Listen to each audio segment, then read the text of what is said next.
Good evening and welcome back to 31 Horror Nights. It's October 15th and tonight's classic is Night of the Living Dead. I said back in my announcement for this that there was one trilogy of movies that it would be seeing on consecutive days, and this is the beginning of that trilogy. Today is Night of the Living Dead, tomorrow is Dawn of the Dead, the day after is Day of the Dead. And all things considered, we're not off to a bad start. I'm giving Night of the Living Dead a 7 out of 10. It was okay, but I think more than anything else, it just makes me excited for what's going to be coming after.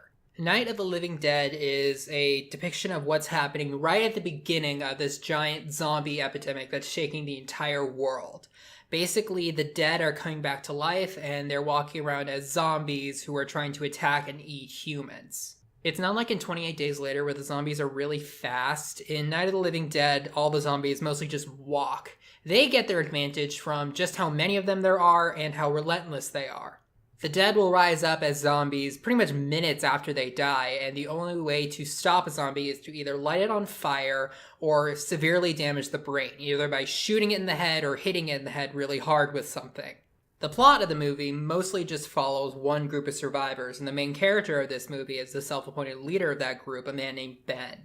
I definitely would have preferred if we followed multiple different groups of survivors, so we see the exact same ordeal happening in different angles and in different contexts. It's not like we don't get different reactions people would have to this by looking how the different people in the group react to this. We do.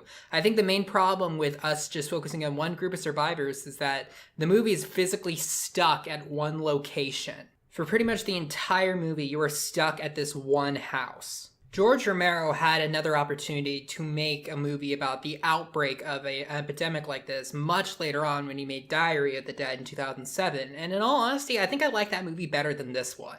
There was just more variety, and it kept things interesting a lot more than this one did.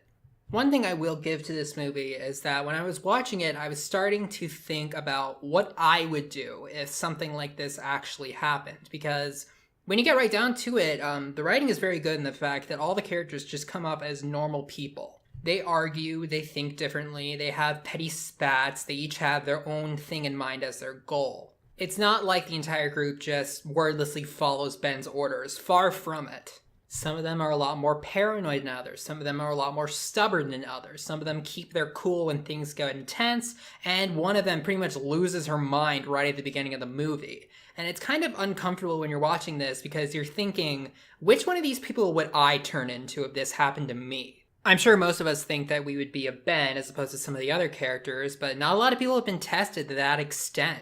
I will say that there's not a whole lot that actually happens in Night of the Living Dead. It seemed like there were quite a few occasions where the plot was pretty much just ground to a halt. There were quite a few arguments in this movie that seemed to have gone on for way too long. Still, for what it is, it's okay, and it makes me really excited for what we have in store when watching Dawn of the Dead and Day of the Dead. And now let's go into the spoilers. It begins with all these people getting to this house, boarding themselves up, and just trying to survive, but it gets to the point where on the radio and the TV, they get news about a nearby sort of like safe haven for people to go to. They have to work together in a plan to get a truck and fill up that truck with gas. For some reason, there's like a gas pump near the house. Again, this was made a while ago. Maybe things were different back then. But they need to figure out how to get to the gas pump, fill up the truck, bring the truck back, get everybody in, and leave. All without getting eaten by the zombies that are swarming outside. The plan fails terribly, so terribly that by the end of it, the only one left alive out of like the half a dozen people in the house is Ben, so he locks himself up in the cellar and tries to wait things out. It then cuts to some government agents or like military or police officers or whatever, people who are going around the area shooting zombies, basically. They're pretty much extermination. And they come across the cabin and Ben hears the noise outside. He hears the dogs barking. He hears the sirens. And he gets up and he walks out like really carefully with a gun. And one of the workers sees him and shoots him thinking that he's a zombie. On one hand, it's kind of stupid that the guy with the gun didn't even take the 1 second to check and try to verify if that was a human instead of a zombie, so he wouldn't just kill an innocent person for no reason.